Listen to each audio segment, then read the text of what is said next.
President Muhammadu Buhari on Friday presented a budget estimate of 20.51 trillion naira for 2023 to the joint session of the Senate and House of Representatives at the National Assembly.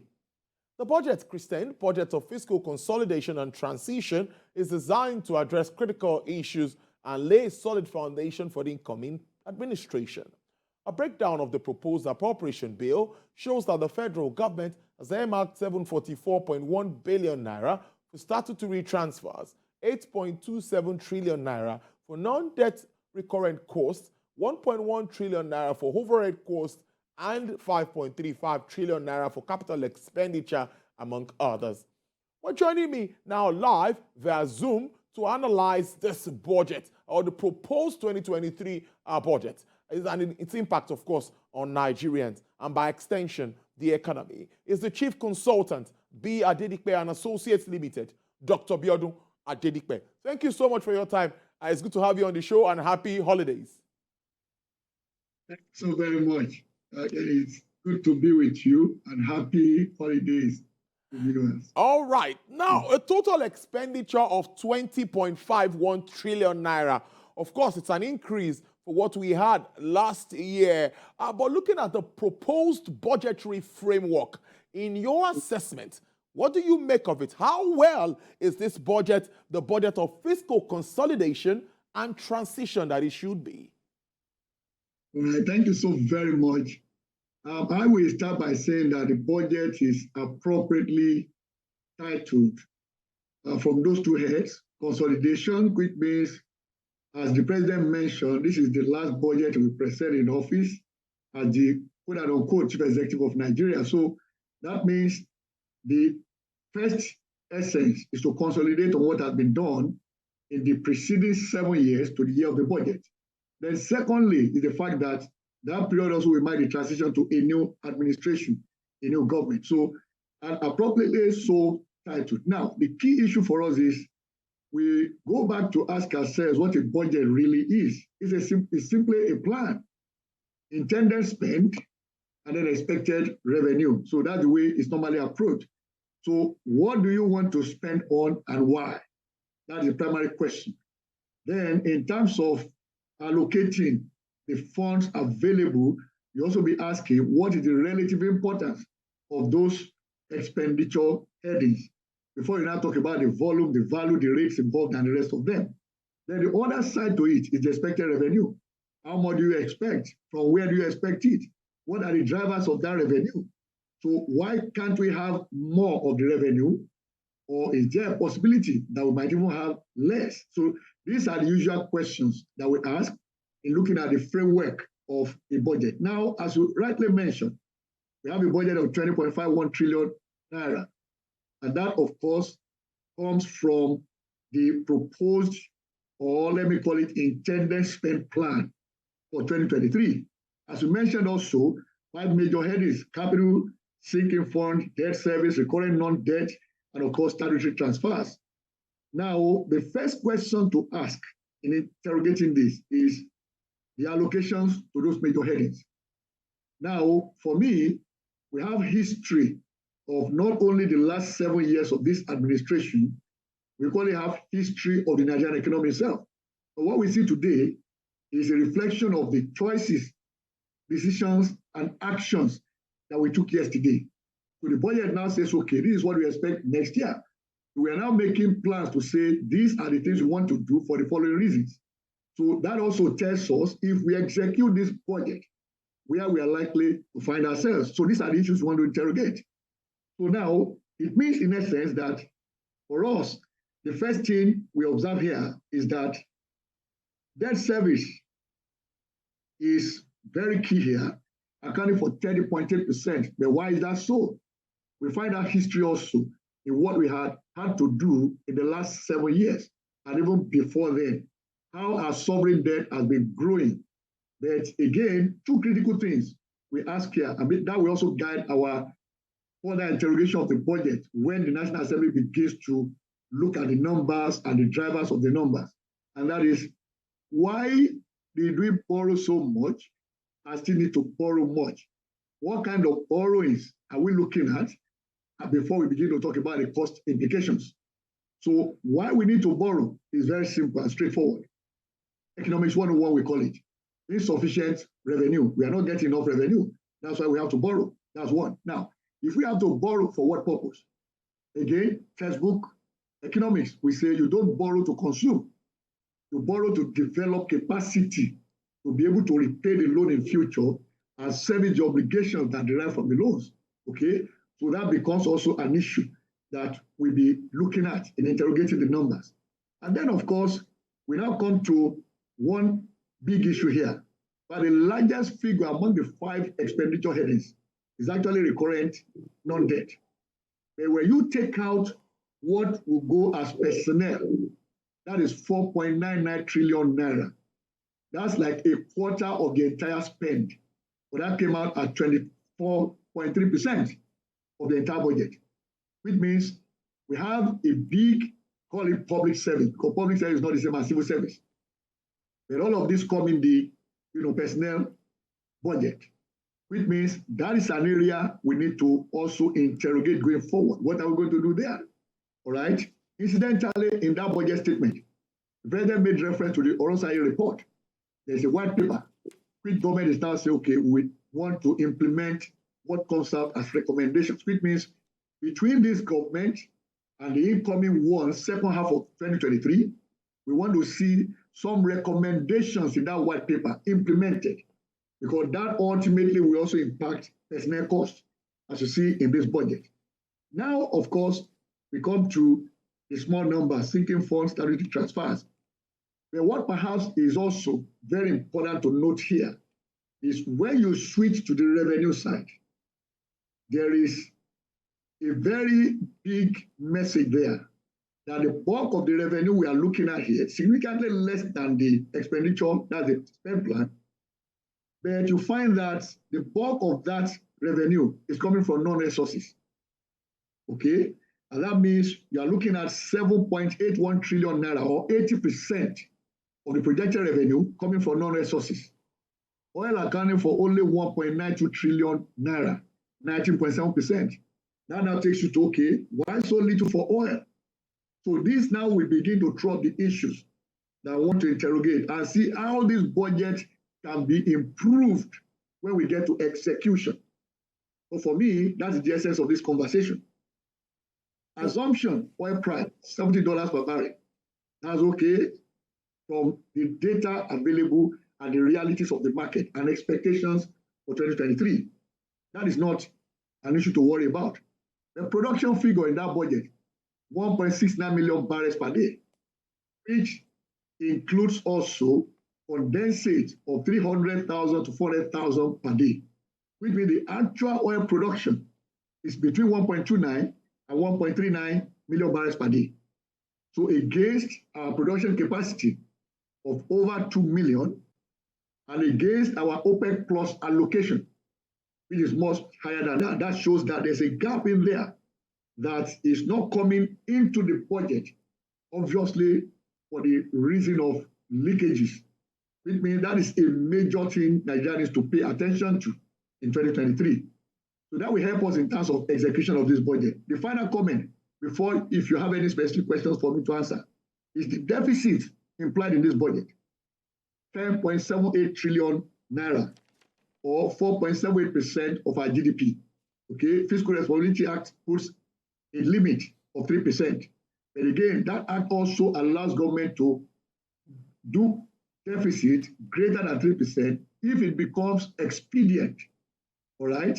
That means if you have a situation of quote unquote a crisis on hand that requires government to spend more than it would normally have done in a normal situation and environment, and that is happening.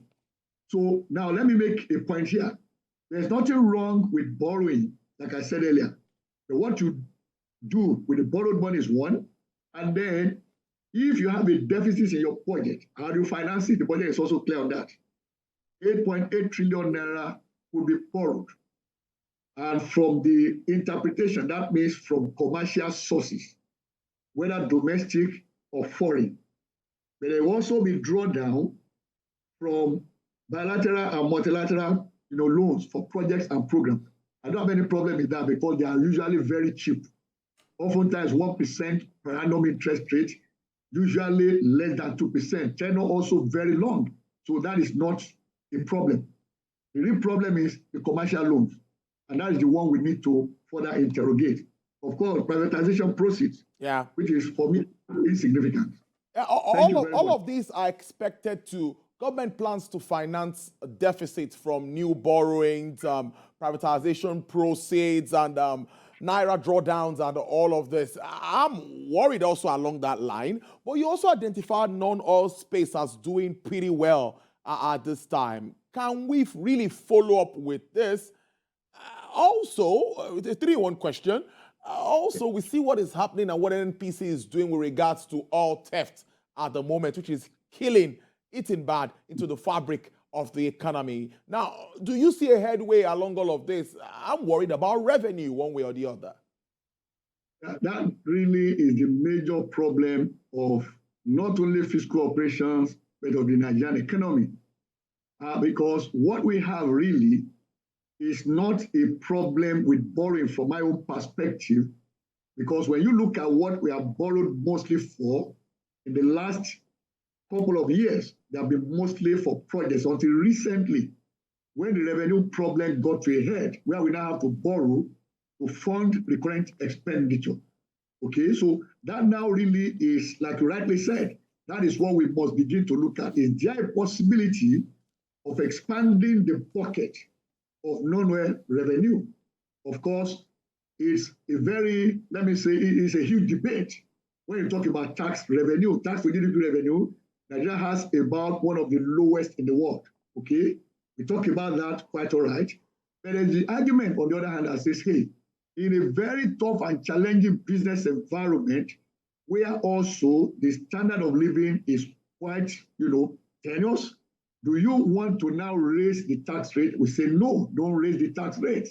We can expand the tax basket by now seeking to bring into that basket those who are not in there, on the one hand. Secondly, those who are also evading in the form of either evasion, as we call it, which is illegal, or they also underpay, which means we can still expand non-oil revenue if we truly look at the avenues through which leakages occur. And one of the creative ways of doing that, and we have canvassed this over many years, is whatever you want people to do, put an incentive there. So if you want people to pay tax, put an incentive. Incentive is not about giving them money. It's about, look, you have some services in government to require. You can't access those services unless we see evidence and proof that you pay tax. And equally, if we look at your standard of living and the kind of things, the kind of assets that you own, those assets on their own should give a pointer as to what should be your tax commitment to Nigeria as a project. Let's take it as a project. So if we now see what to bring into the tax pocket as less than what we can see in the asset that you own, obviously there's a disconnect. So those are areas we can begin to look at and interrogate in order to expand non-oil revenue, as you said. Now, the other side, of course, you said is oil revenue. That means what NNPC is doing. Yes, now we know, for example, oil leakages. We've been talking about it for ages. But now we see an official, let me say, declaration of that on the one hand. And then we see also in the media, the tangible proof of that actually happened. So the next thing is, what do we do? When you talk to scientists, they will tell you that you can put a signature on Nigeria's crude, which makes it very difficult to sell, even when you steal it. Why can't we find the courage to do that? Why can't we apply technology that will enable us to achieve that globally? Because whoever steals and whoever buys stolen crude, both of them are thieves, basically. So if we have a technology that can prevent that, what has kept Nigeria from adopting that over so many years? So this is a digital age we are in, and there's a whole lot we can do within that space with technology. Now, this government has faced 2 economic recessions, and we've seen that, and of course, been able to come out of it one way or the other. The president identified this and identified some of the initiatives put in place to actually help alleviate some of the sufferings of Nigerians. Another thing is that the budget has been accompanied by a Finance Act, I think, since 2021. What are the positives of all of this? The initiatives by government and also the Finance Act. Yeah, very good question. Now, when you look at the recession we had in 2016, came out of that in 2017, most analysts will say, oh, it was because of what happened in the oil sector. But let me mention this.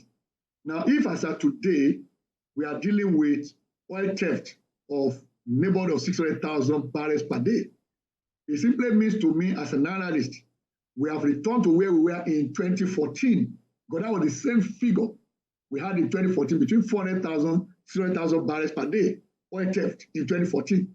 So what we said then was that the first recession of 2016, it was the oil sector that took us into that. That means we're producing so little and therefore selling so little compared to our OPEC plus allocation. And so at the end of the day, therefore, we got so little in terms of revenue from oil. And at that point in time, the non-oil sector was not yet strong. And so the lesson we came out from that was the need to strengthen the non-oil sector, which paid out and paid off when we introduced now the Finance Act 2019, 2020, 2021. We are waiting now for that of 2022 to be presented to the National Assembly and see the content of it.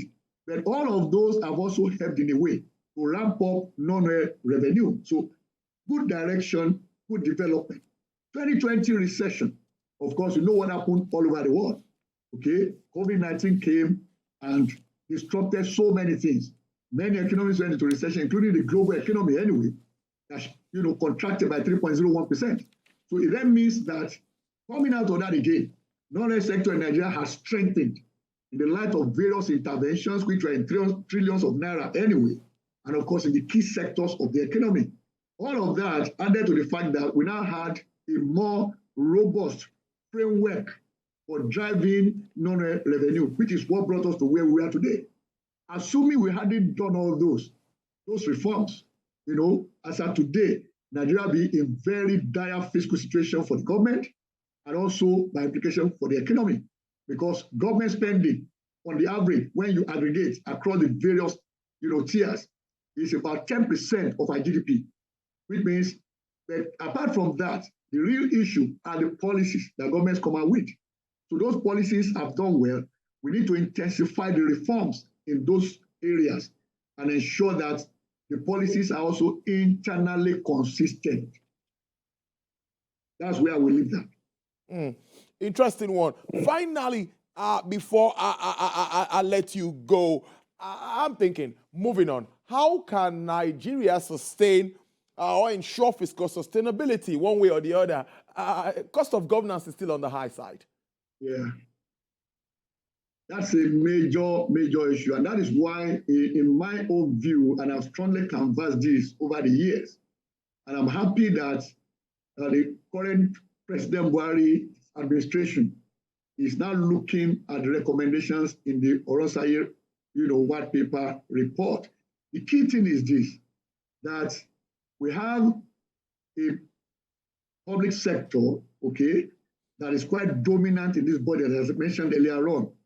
Now, when you look at personnel, and personnel here is not only about civil servants, there are in there also political appointees.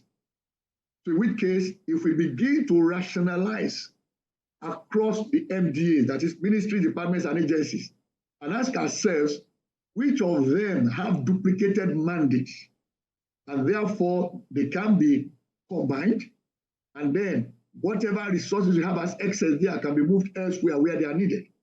It doesn't necessarily mean that they'll be downsizing, but rather what we call it is right sizing, in which case every MDA will get what it actually requires, and then they begin to run with their mandate. There's also no point creating new ministries. There's no need creating new agencies.